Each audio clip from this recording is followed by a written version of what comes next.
viewers on very few international channels, do you have Israeli voices and Iranian voices, pro-Hamas and pro-Israel voices on a debate? So this debate we are having this evening is very significant. Commentators from India include Sushant Sareen and Abhijit Chawda. From Israel, we are joined by the Knesset member Amit Halevi. We are joined by Avishag Avinoam. She's a well-known journalist. She's the initiator of the Hamas Raped the Me Too movement. She's joining us from Ashkelon in Israel. Terry Newman is a well-spoken Israeli entrepreneur and independent voice from Israel. And I can see live with me right now Syed Hesamuddin Mojaheri, political analyst from Tehran. Good evening. And we have with us Dr. Farshidbagherian, who's a political analyst from the West Asia Studies Center, also joining us from Tehran. Dr. Bagherian, can you hear me? Yeah. Have a nice interview. Thank you. And say hi to everybody.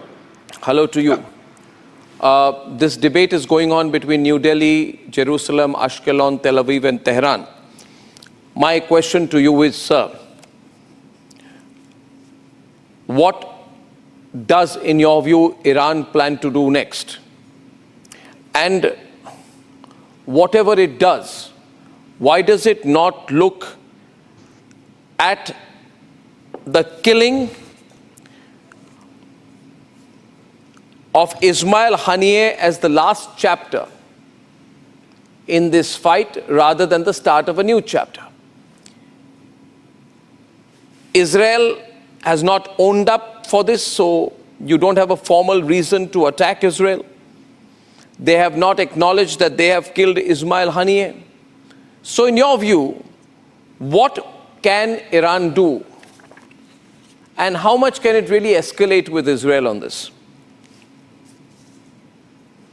This is for me, Mr. Arnab? Yes. Yeah, thank you. First of all, this heinous assassination is done in Iran soil.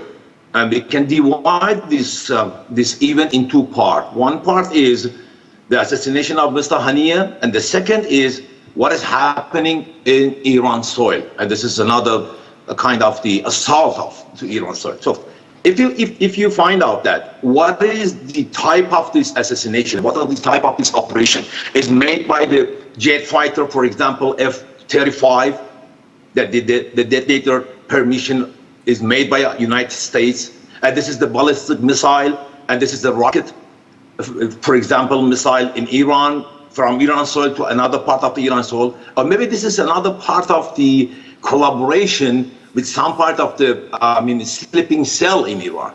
First of all, we have to find out what is the type of this operation. After that, we can blame anybody, any person, any association, any government for this. So the fact is, really, we don't know what is happening and who is involved in this operation. I believe that, we are in fight with Israel, but I believe that Israel is not completely on the back of this operation, because the operation is so complicated, and it should be many other than one government in back of this. Because every time, every government make a report for himself, not only for the media, not only for the people and the population of the government, for himself, that what is happening and what is the relationship between the establishments of any government and state. Right now, there is a fight between the establishments right now in Iran. So who is in the back of this operation? And because the level of the analysis of any government is different to me and different to you. The level of analysis of our government, the state of Iran, I'm talking about the state. It may be that Israel is the back of this, but I'm the analyst, and I have to find out more about this operation. And I can see from outside of the circle, Israel is not too much powerful to make this operation itself by itself. Definitely another superpower. And I don't believe that America itself is right now is intended to be involved in this operation next to the election in the United States right now, because there is, be 2 weeks before we have such assassination. It's not at this scale, but it's smaller. Are you trying to against Mr. Trump? Okay? I'll take that across to Amit Halevi, who is head of the India-Israel Parliamentary Friendship Group. Mr. Halevi, I want your response to what Farshid said, Dr. Farshid. He said Israel is not powerful enough to carry out this killing on its own. Some other people are also involved. So Israel has not officially admitted any involvement in this. Why is that so? Mr. Arnab, I don't know who is involved in this event that we are talking about. I know something very simple and very clear, and that's, you mentioned that it may become a global war.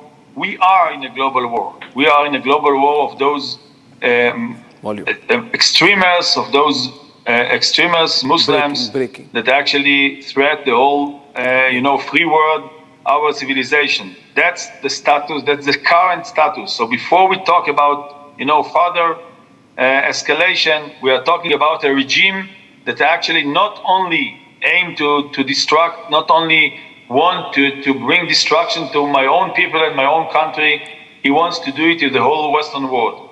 This is the status. Never mind if the proxy is Shian, like the Hezbollah, which are part, as you know, of the Iranian regime, or the Sunnian, like the Muslim brotherhoods of Hamas or others. This is the real war, and our soldiers in Rafah, in Lebanon, everywhere that the IDF, our army, is acting, we are in the forefront of Bombay. Are you behind the Washington killing of Ismail Haniyeh? Again? Is Israel behind the killing of Ismail Haniyeh in Tehran? Israel, I don't know. What I do know, that Israel is behind Washington, Bombay, and New York, and we are here in this war. As I said before, we are in the forefront of the free world. It's important to say it because we are dealing with this react or other react, this ceasefire or other ceasefire. We had here former Prime Minister Golda Meir, who said that if the Arabs will lay down their weapon, there will not be war. But if Israel lays down its weapons, there will not be Israel. So this is the situation here. I feel this is going to become bigger than we are thinking. Sushant, am I correct? Because this particular killing is a slap in the face of Iran. Iran can fund the Hamas, fund the Hezbollah, but it did not expect this. When the Hamas head, they say that he was dead man walking ever since, the Hamas carried out the attack on Israel in October 2023. He was dead man walking, but nevertheless, the Iranians are shocked. Sushant, they need to be seen to be doing something. The Iranians cannot sit down and take this and not respond. What will they do, Sushant, in your view? Mr. Arnab, every man that holds this totalitarian and racist vision, like Haniyeh, like the Iranian regime, actually took himself out of the humanity. But they are saying, I agree with you, Amit, I agree with you. But what the Iranians are saying is, why did you have the guts to carry out the killing on our soil, in our capital, in Tehran, when he was on a state visit? It's becoming very serious for the symbolism of where he was killed, not just the fact that he was killed. Sushant, what will the Iranians do? So, Arnab, look, yes, it is correct that I think that it's caused deep embarrassment to the Iranians, the way this man has been assassinated. So that, of course, there will be smarting under it. But I think the Israelis have also played it smart. We just heard from the Israeli member of parliament who said that, the Israelis have plausible deniability over the entire episode, which is exactly what any serious country would do. You neither claim nor you deny, you just keep quiet about it. Yes, you celebrate because the guy was an enemy of Israel. So yes, they are free to celebrate. But on an official level, I don't think they're going to give up the element of plausible deniability, both for strategic as well as for tactical reasons. I don't think Israel wants a larger war, certainly not. But Israel has also demonstrated its capabilities again under the umbrella of plausible deniability of a number of other operations equally embarrassing which have been carried out in Iran. Whether it's of nuclear scientists, whether it is that highest of all the nuclear materials that was taken out of Iran, a lot of stuff has happened. Yeah, but now, how does Iran respond? Now, Iran could either respond in the way they responded a couple of months back, but it didn't cause any serious damage. So, the Israelis could do a symbolic retaliation and matters rested out there. But if Iran was to retaliate in a similar manner or in a stronger manner directly, and it would cause mass casualties in Iran, then all bets are off. Then I don't see how the Israelis can keep quiet about it. Number one, or for that matter, how the Americans can keep quiet about it. But if the Iranians were to use some of the proxies, Hezbollah and others, they could carry on like that. But then again, there is a danger that if the Hezbollah crosses a certain threshold, then again we are in a very interesting situation here tonight, viewers. I want to get the two other Israeli voices, and Abhijit, I'm going to come to you in a minute as well. We are poised in a very interesting situation. Israel, whether you like it or not, Dr. Farshidbagherian has a strong upper hand right now. They have eliminated the entire top leadership of the Hamas. They have not just eliminated the Hamas political head, Ismail Haniyeh, they have also eliminated the Hamas military head. The Hamas is now a headless terrorist organization. And my question is tonight, Avishag and Terry, you can take that. You've achieved what you had to. You've eliminated the entire Hamas top leadership. Why don't you declare a ceasefire? End it once and for all on a victorious note. You've achieved what you had to. Why wouldn't Israel do that? Avishag. And so first of all, we did not kill the entire head of Hamas, okay? There are still predominant leaders who are still alive, and they play a significant role in the leadership of Hamas, and they might be the successors of Ismail Haniyeh and Muhammad Def. Now, regarding the ceasefire, you need to remember we still have over 100 hostages in Gaza, which tens of them are women that we know for sure from released hostages are being subjected to sexual assault and physical abuses and psychological abuses. And we will not get any ceasefire until they will be released. It's just cannot be happening. So I don't understand the talk even about a ceasefire. No, see, we have, I mean, I'm just trying to say here tonight, Terry, this has to end at some point, right? This has to end. This has to end at some point. And Netanyahu visits Washington, has lunch with Donald Trump, Israel comes back, and the entire top Hamas leadership is killed. They are insinuating that America is involved. Terry, is America involved? Because they are saying Israel is not strong enough to carry this out on its own. Arnab, this entire war, as you know, was started by Iran. Okay, Hamas did not attack Israel on 10/7. Iran attacked Israel on 10/7, from the center via Hamas, via Hezbollah in the north, via the Houthis in the south. There is an Iranian empire that has taken over the Middle East, and this war will continue as long as the possibility of Israeli-Saudi Arabia normalization is still on the table, because that is at the center of the IMEC, the Indian, Middle Eastern, European Economic Corridor that was signed in your fine country by your fine Prime Minister on the 10th of September last year. That was the catalyst to this crazy situation that we are in. The IMEC is the way that democratic countries, that pro-Western countries, that pro-freedom countries are standing up against Russia, against Iran, against North Korea, against the Chinese. This is potentially, you have World War III written at the top. Well, let me tell you, Arnab, when people say, when did World War II start? They normally say when Hitler invaded Poland. But at the time, nobody knew. It was only afterwards they looked backwards and said that was the start of World War II. I think that when historians look back, they will define the start of World War III as the Russian invasion of Kiev. What you are seeing now is just another stage in mass conflict between the great powers. And this is really a chance now for India to play a massive role on the global stage as both the largest country in the world and the largest democracy in the world. And what role would you like India to do?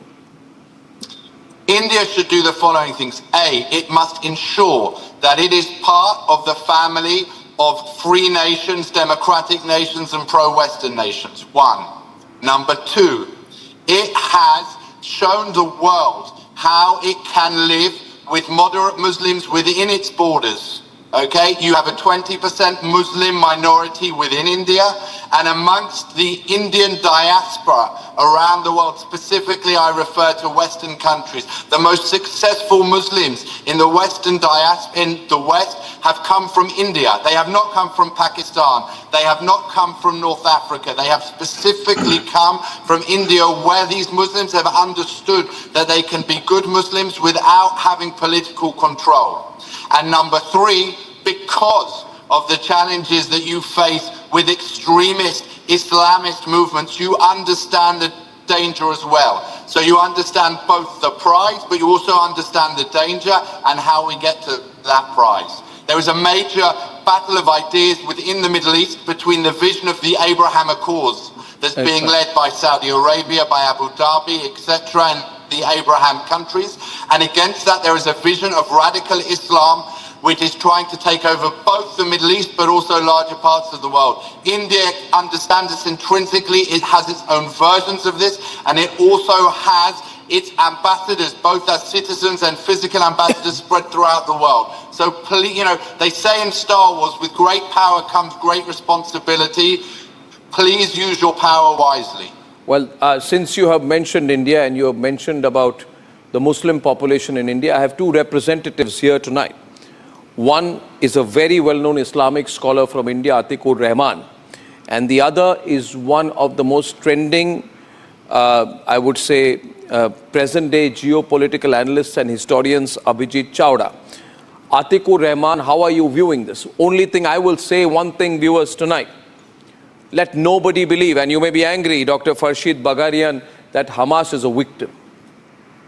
Hamas is not a victim. Hezbollah is not a victim.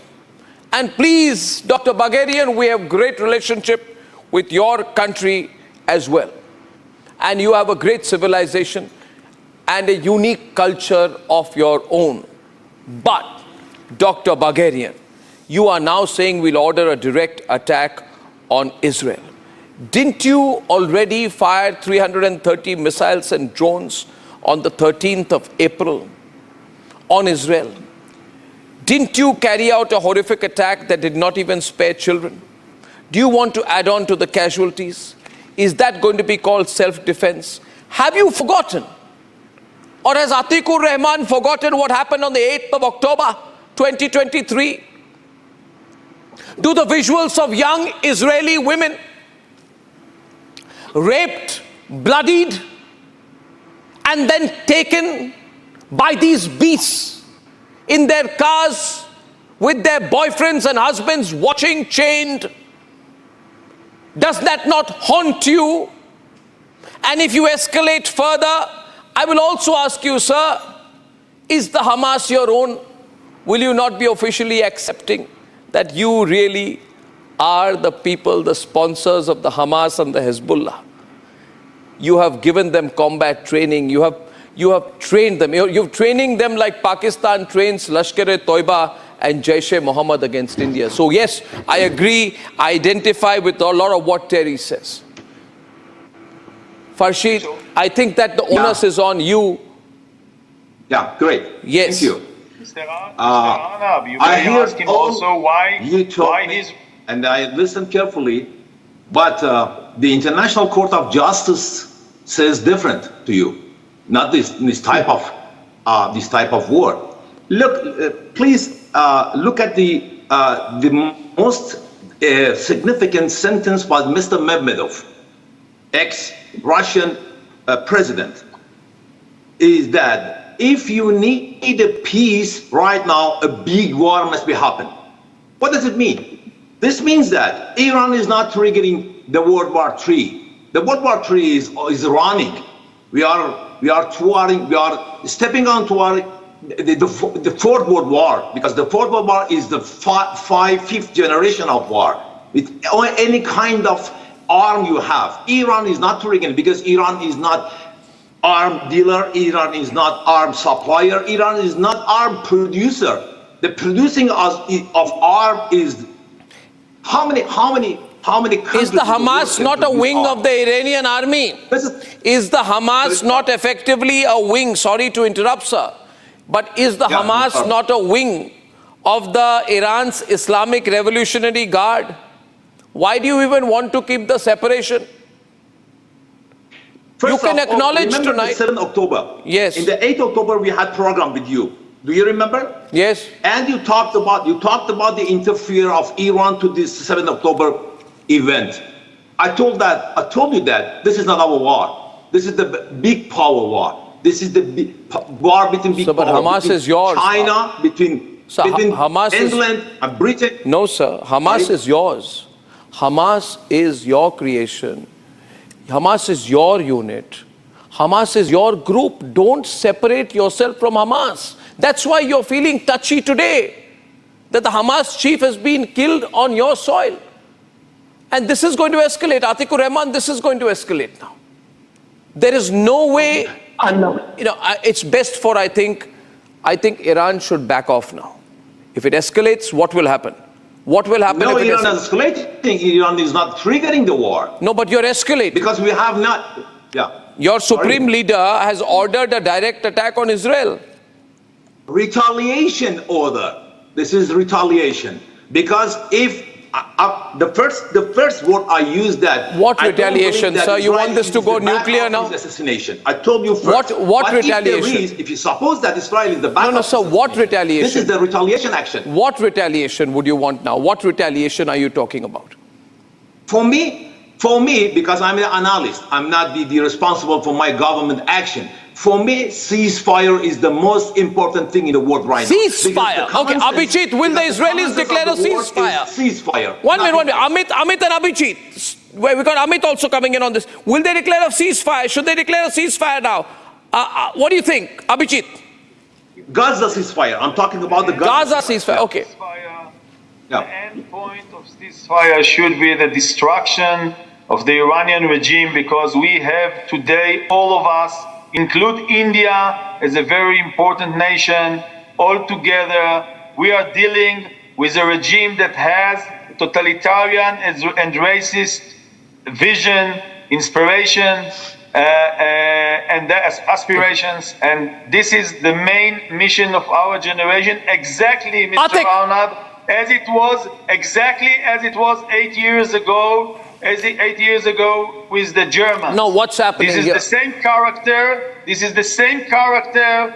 And the answer should be the same answer of the free Okay, Abhijit world. is speaking. Abhijit, can you unmute yourself, please? What? Yes, sorry. So speaking now.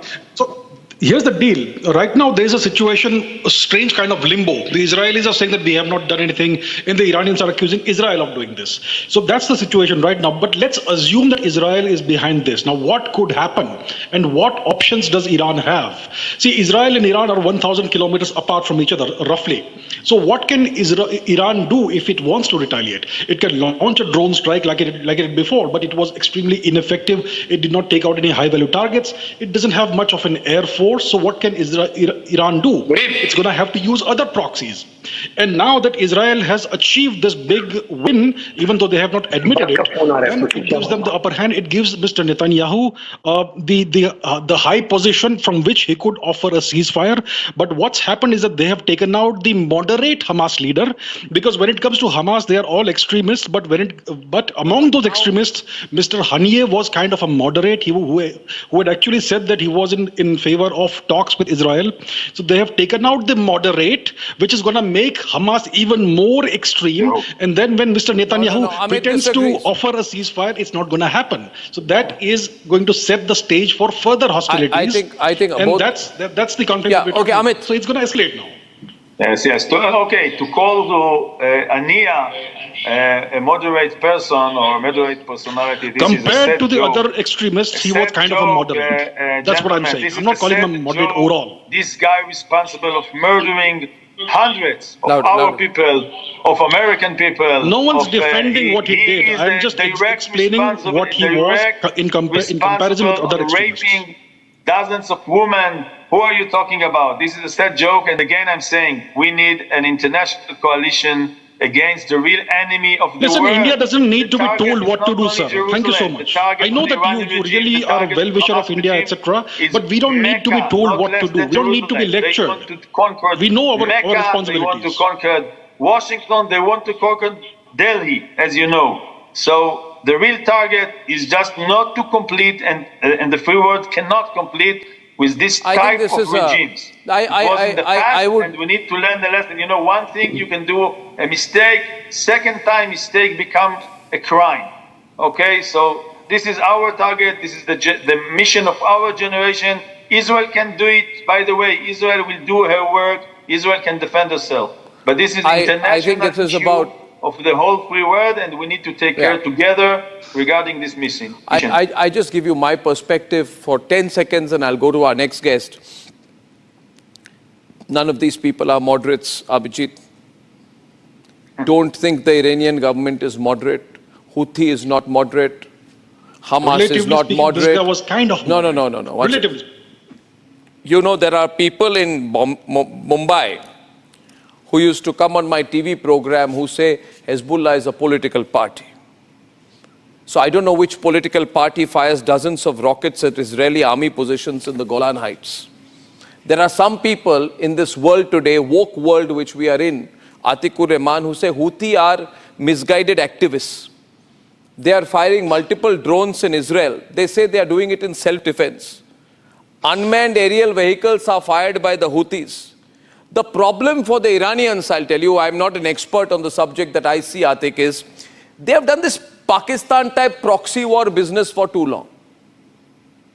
And then they say, no, we are not behind it. These are rebel groups. So today, Iran is getting a taste of its own medicine.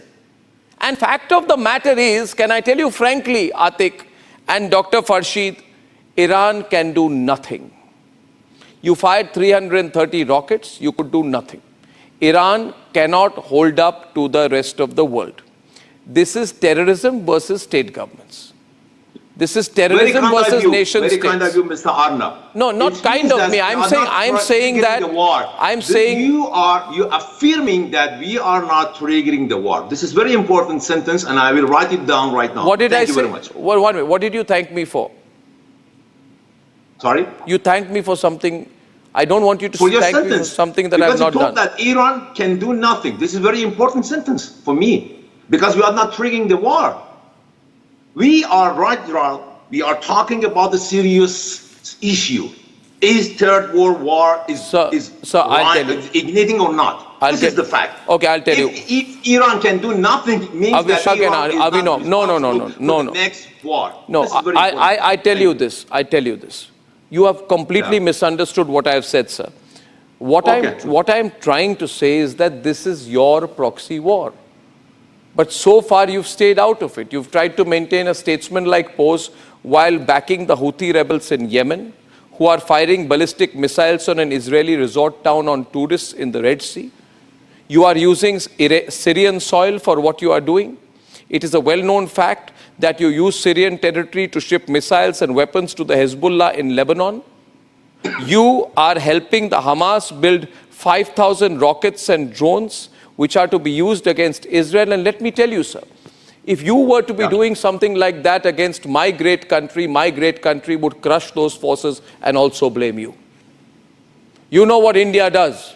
We say we are like the Israelis only. We go into Pakistan, take our planes, bomb them, hammer them, teach them a lesson. We call it a surgical strike. We are right. Mr. Arnab, you are the next course. Mr. Arnab, you are the next course. See, we are only the first course from their point of view. And Atikur, yes, I agree. Don't be naive. I am least naive. I am called a right-winger here in India. The point is, I tell you this, Atikur, the war is against Islamist terrorist groups. Islamist terrorist groups will strike every capital of the world.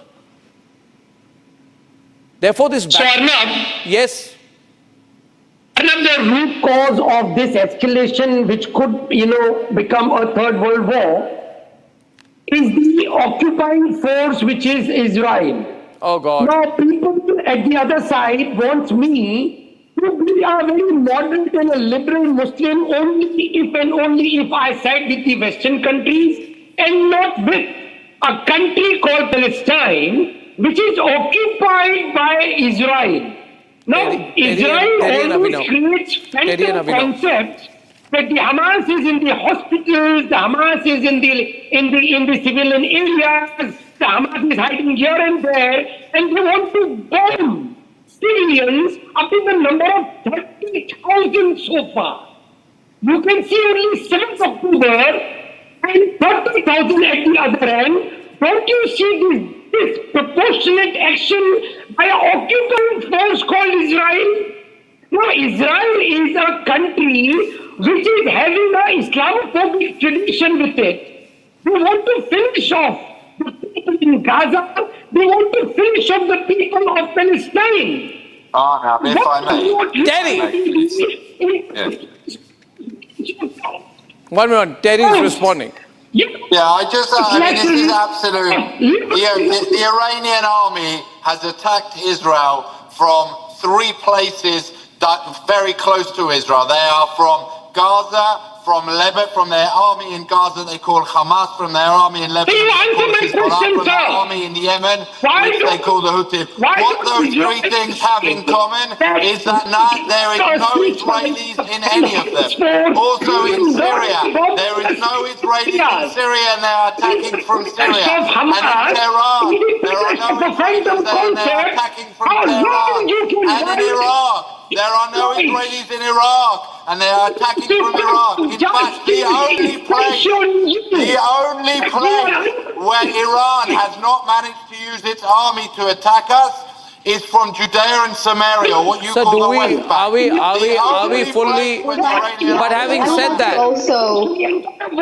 I would like to also add something and put everybody into perspective, as we say. The escalation, so-called escalation, was launched long ago. It was launched on October 8th. And the peak of it was last week when 12 Israeli Druze children were brutally murdered by an Iranian missile. So saying that that the escalation made by Israel by closing the open account with you don't have a moral right to speak. It's just diverting. You are diverting. Excuse me. Let me finish, please, and then I will hear you. Your action, your diverting the topic. What you are doing right now, you are ignoring. You are ignoring the Iran-backed Hezbollah militia with their non-stop firing over they fired over 7,000 rockets for the past 9 months. since October 8th, from missiles, rockets, to cities and communities that were all set fired by their missiles in northern Israel, displacing over 70,000 citizens, including 12 children. So this is escalation, not how Israel rightfully so. Viewers, very often people say, please, Atikur Rahman, I will only conclude by saying three things. Think about the global impact of a potential war. More than 50,000 lives have already been lost in this conflict. This will be difficult to control. And I'm not talking about global supply chains. I'm saying a global nuclear war in the present circumstances can destroy the earth, ladies and gentlemen. I think we should be very careful of what we wish for.